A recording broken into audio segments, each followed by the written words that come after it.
Welcome to Lesson 2, an introduction to the Throughput Operations Strategy of Quality Crafted Woodworks, also referred to as TOS. In the first lesson, we discussed some of the concepts and terminology used in our TOS, which can be very helpful to achieving our goals. We began with the term WGLL, which stands for What Good Looks Like, and other important concepts such as the blue light, constraints, quality assurance, etc. Right now, I'll just focus on what good looks like again, as it is the foundation to achieving our overall goal as a company. What good looks like is basically a vision statement of what we want to accomplish, or to describe it another way, the big picture, and what we want to see when we put all the smaller pieces together. A jigsaw puzzle is a great example. Having a picture available of what the puzzle should look like when complete will help us to put the right pieces in place more quickly. The more often we review and refocus on what good looks like, the more successful we will be in achieving it. This principle can be applied at any level, individually as a personal vision statement, or even a nation as depicted in our Constitution. As a company, we have our mission statement.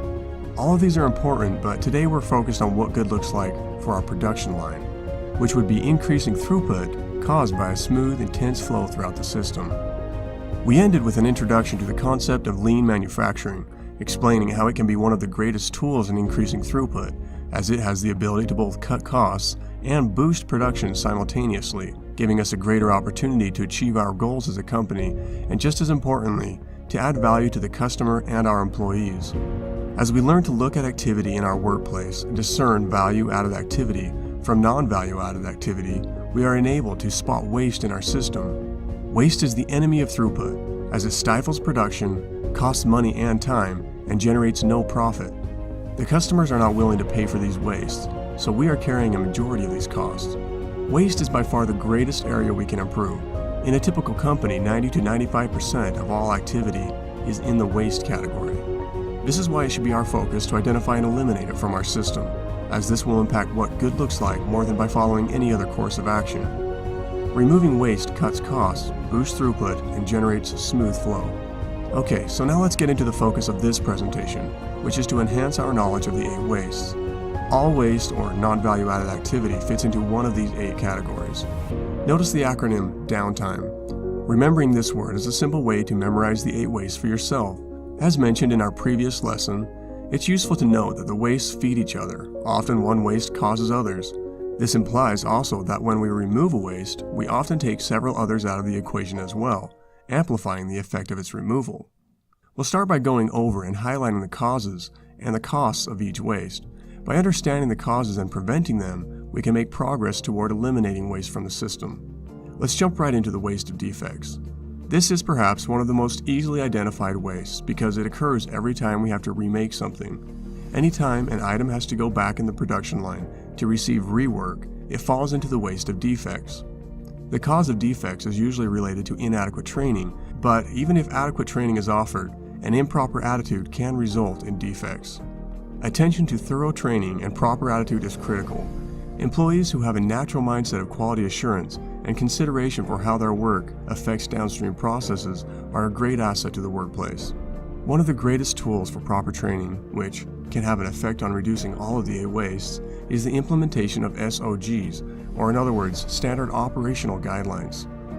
Having guidelines in place that explain standard operation methods for each process, machine maintenance, and proper housekeeping are a great tool to assure proper and consistent training for each employee. SOGs should be updated regularly to include the current methods of doing a task in the most efficient and safest manner. When in place, they assure each employee is trained to do a task using the best methods and in the same way.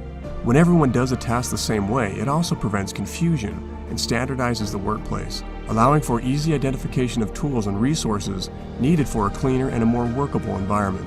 It prevents a great deal of rework caused by communication errors. SOGs also prevent backsliding into old ways of doing things that have already been identified as inefficient or unsafe. Keep in mind that these are guidelines, not set in stone procedures, and employees are encouraged to think outside the box to overcome challenges and discover better ways of doing a procedure that eliminates waste from the system. If they identify an improved method, they are encouraged to talk to their supervisor, who can update the SOG for that process, so everyone can be made aware of the new and improved way of doing the process. SOGs should include training on some of the greatest causes of defects, like proper handling skills. Improper handling is a leading cause of rework. SOG should help to create a picture of what good looks like for that operation, so the employee understands quality expectations and what goals are trying to be accomplished. Proper training of machinery is also important. If an employee does not know the limits, capabilities, and the proper uses of the tools they are using, defects are often the result. An emphasis on quality assurance is also a key to prevent defects from making their way downstream. The cure to eliminating the cost of defects is accomplished by achieving the goal of letting 0 defects make it to the next operation. Because every operation the defect passes through, the cost to fix it grows exponentially. Accountability should be in place for each process. Knowing who completed a specific task is helpful for identifying where to focus training and to prevent the defects from reoccurring. Excessive stock, one of the 8 wastes, can also lead to defects as it generates more sitting time and opportunity for parts to get bumped into or knocked over. Another of the 8 wastes that can lead to defects is transportation. The more an item is transported, the risk of damage rises. And finally, another cause is bad suppliers. This can be in-house or out. By in-house, we mean that your supplier is the operation before you in the production line, and you are the supplier for the following operation. It is important to seek supply that is not defective to start with. This requires us to hold our suppliers accountable to deliver good, usable parts to our operation. Defects are extremely important to prevent because the cost can be extremely high. In fact, the typical apparent costs that appear on the surface of remaking an item, such as scrap or the time to remake the product, is only about 10% of the actual cost of that defect. Also remember that the further downstream the defect makes it before getting corrected, the cost line gets steeper. Okay, now let's look into 2 similar wastes, transportation and motion.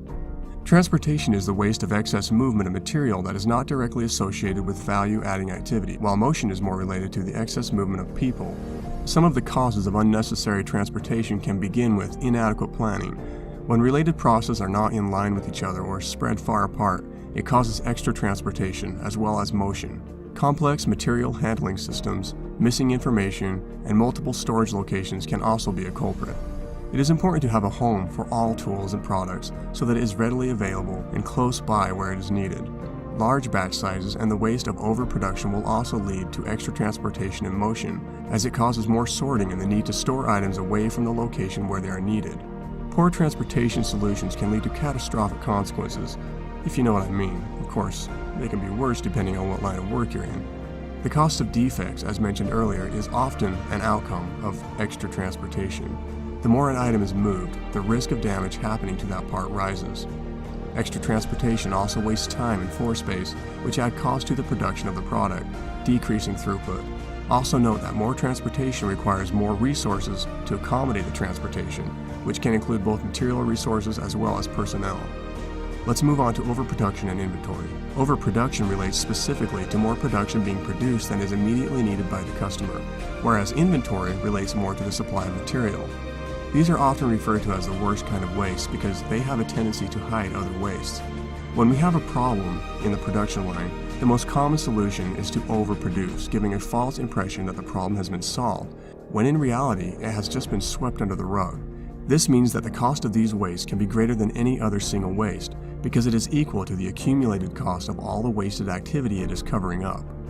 Take it as a sign. If you see these wastes, you are seeing an indicator that there is waste hiding under the surface. As you become more knowledgeable of the 8 wastes, hopefully you can use excess inventory and overproduction as a call to action or a challenge to spot the wasted activity under the surface. The solution then is to get inventory and WIP, or work in progress, as low as possible, because this lowers the production water, revealing the real problems that are adding extra cost to production. A large contributor to these wastes is large batch sizes and the mentality of pushing product through the system rather than allowing demand to pull product. Batching is quite common because it has a tendency to speed up the individual process, but what people don't realize is that it often slows down the system overall due to the added waste it creates downstream. Take notice in this short video clip how large batch sizes produce more at first, beginning at station 1, but actually take longer to produce a complete job.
Single-piece flow is proven to produce much higher throughput because single-piece flow is like taking the flow in a lake and condensing it into a river with a smooth and fast current. When we drop the waters, waste becomes more apparent, and if we remove them, finished product will go out the door at a much higher rate. Or in other words, throughput will increase rather than floating around in a production lake for long periods of time before finally making it to the customer. Unreliable processes can be a contributor as well as unstable schedules. Unstable scheduling is usually caused by forecasting demand and guessing what we will need rather than basing on actual real-time activity and signals. This can happen during initial job scheduling at an office level or even between processes, when one process assumes the following operation will be able to process an X amount of material, only to find that the machine involved has technical difficulties the following day, or there is a shortage of personnel, etc. They then have a mountain of work sitting in front of them, leading to many different wastes, such as the waste of time spent producing product not immediately needed, sorting or remaking products damaged from increased movement. Other waste is associated with the added confusion caused by this overproduction or inventory. This pileup of work often leads to a mentality of, we just need to get this stuff out, and fixing rejects and quality assurance gets sacrificed, hurting throughput even more due to wasted activity caused downstream. Another cost of inventory is the tendency for parts to get damaged or expire before they can get used, and wasted floor space can also lead to added cost to production. A few other contributors to excess inventory and overproduction can be unbalanced cells or departments, ignoring first in, first out, and a silo mentality, which is when a department or process loses sight of the company-wide team mentality and becomes consumed in their own production goals at the expense of downstream operations. Okay, that covers those wastes. Let's now take a look at the waste of waiting. This waste occurs anytime a person or item is sitting idle or doing activity not related to value-added activity. Inadequate maintenance can be a big cause of waiting. This can be due to missing maintenance procedures or maintenance being done during inconvenient time periods that conflict with production. Looking for missing tools or material causes a great deal of waiting as well. As mentioned earlier, batching can also lead to waiting. Oftentimes, a large batch is not complete when the following operation is ready to start it. They are then left waiting for the batch to arrive. Starting the next process can also be delayed, while waiting for sorting of the delivered batch of goods to occur. A process that is in the middle of batching may also cause newly delivered parts to sit, waiting to be worked on until the current batch is complete. Again, seeking single flow by keeping WIP at a minimum can help to minimize waiting. Insufficient cross-training can cause waiting, when a process cannot move forward due to the lacking presence of a trained person to complete the task at hand. Another cause can be the lack of standard operating guidelines for any given process. The more questions that can be answered and made easily accessible to an unexperienced employee means less waiting caused by an employee stuck not knowing what to do because of unanswered questions. Standard operating guidelines can be a great way to ensure proper training that covers all of the most important aspects of any given process, as well as the most common questions related to that process. It also ensures that all people do the process the same in the most efficient way as approved by the supervisor. Confusion, defects, and other wastes are the result when a process has no standard operating guidelines and is done differently by each employee. A lack of understanding of how to react to Kanban signals can result in waiting. When a station fills a buffer of a following station, they may stop producing to prevent overproduction. The problem can arise when they do not know what to do to keep production moving and simply wait for the station downstream to clear their buffer, rather than reacting to the stop signal by taking proper actions to promote flow. Bad communication can also lead to waiting. Wrong or missing information, or an unclear understanding of who is in charge, can cause communication problems that cause waiting. Overprocessing is also a waste which occurs anytime more work is put into creating a product than is valued by the customer. This can be caused by a lack of standard operating guidelines which do not clearly identify what goods should look like for any given procedure. Another cause of overprocessing is when we have a small problem that is miscommunicated as a big problem that we then overcorrect. It is important to understand how each part fits into a finished product, as it will often clarify whether a supposed defect will be apparent to the customer, or whether it will affect the quality of the finished product or not. Often, extra work is put into a product that does not affect the quality of the product, or that will not add value to the customer. The added time, extra material consumed, waiting, and added stress caused by overproduction can add significant cost. Now for the final waste. Wasted talent can also diminish throughput significantly. All the ideas and skills of our employees left on the table is considered waste. It is important to give employees an opportunity to voice their ideas so they can be considered for continued improvements. Utilizing the skills of individuals by matching them to areas they naturally excel at help to utilize the talent available. Making a conscious effort to recognize employees for their gifts and when they raise the bar of normal expectations can also help to promote talents. When there is a lack of recognition for excellent work, people can get a feeling that it doesn't matter how well they perform and withhold their full potential. Cross-training is also helpful to utilizing talent.